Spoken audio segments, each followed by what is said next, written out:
एक रोज की बात है कि बादशाह अकबर के दरबार में लंका के राजा का एक दूत पहुंचा।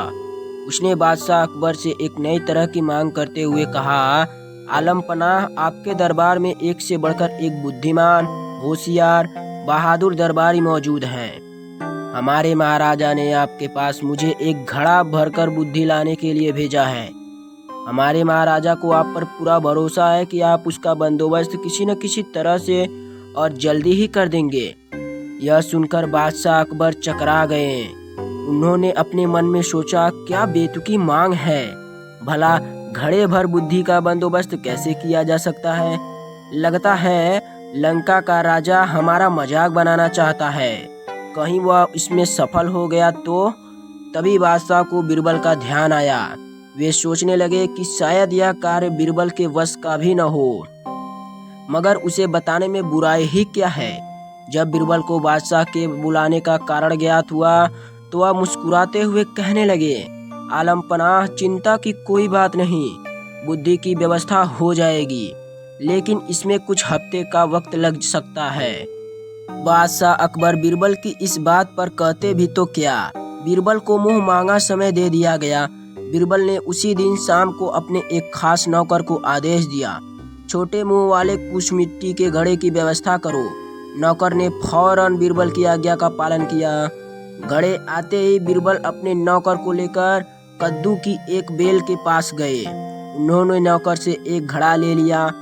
बीरबल ने घड़े को एक कद्दू के फूल पर उल्टा लटका दिया। इसके बाद उन्होंने सेवक को आदेश दिया कि बाकी सारे घड़ों को भी इसी तरह कद्दू के फूल पर उल्टा रख दें।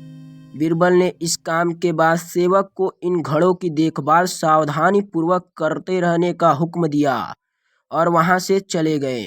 बादशाह अकबर ने कुछ दिन बाद इसके बारे में पूछा तो बीरबल ने तुरंत उत्तर दिया, आलम पनाह, इस कार्य को हो चुका समझें, बस 2 सप्ताह का समय और चाहिए, उसके बाद पूरा घड़ा बुद्धि से लबालब भर जाएगा। बीरबल ने 15 दिन के बाद घड़ों के स्थान पर जाकर देखा कि कद्दू के फल घड़े कितने जल्दी बड़े हो गए हैं। उन्होंने नौकर की प्रशंसा करते हुए कहा, तुमने अपनी जिम्मेदारी बड़ी कुशलता पूर्वक निभाई है, इसके लिए हम तुम्हें इनाम देंगे। इसके बाद बीरबल ने लंका के दूत को बादशाह अकबर के दरबार में बुलाया और उसे बताया कि बुद्धि का घड़ा लगभग तैयार है। और बीरबल ने तुरंत ताली बजाई। ताली की आवाज़ सुनकर बीरबल का सेवक एक बड़ी थाली में घड़ा लिए हुए बड़ी शान से दरबार में हाजिर हुआ। बीरबल ने घड़ा उठाया और उसे लंका के दूत के हाथ में सौंपते हुए कहा, लीजिए श्रीमान, आप इसे अपने महाराज को भेंट कर दीजिए, लेकिन एक बात अवश्य ध्यान रखिएगा कि खाली होने पर हमारा यह कीमती बर्तन हमें जैसा का तैसा वापस मिल जाना चाहिए। इसमें रखा बुद्धि का फल तभी प्रभावशाली होगा जब इस बर्तन को कोई नुकसान न पहुँचे। इस पर दूत ने कहा, हुजूर, क्या मैं भी इस बुद्धि के फल को देख सकता हूँ? हाँ हाँ, जरूर, बीरबल ने गर्दन हिलाते हुए कहा। घड़े देखकर परेशान होते हुए दूत ने मन ही मन सोचा, हमारी भी मति मारी गई है, भला हमें भी क्या सूझी। बीरबल का कोई जवाब नहीं है, भला ऐसी बात मैंने सोची कैसे। घड़ा लेकर दूत के जाते ही बादशाह अकबर ने भी घड़े को देखने की इच्छा प्रकट की और बीरबल ने एक घड़ा मंगवा दिया। जैसे ही उन्होंने घड़े में झांका, उन्हें हंसी आ गई।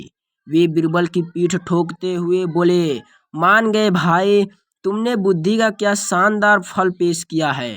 लगता है इसे पाकर लंका के राजा के बुद्धिमान होने में तनिक भी देर नहीं लगेगी।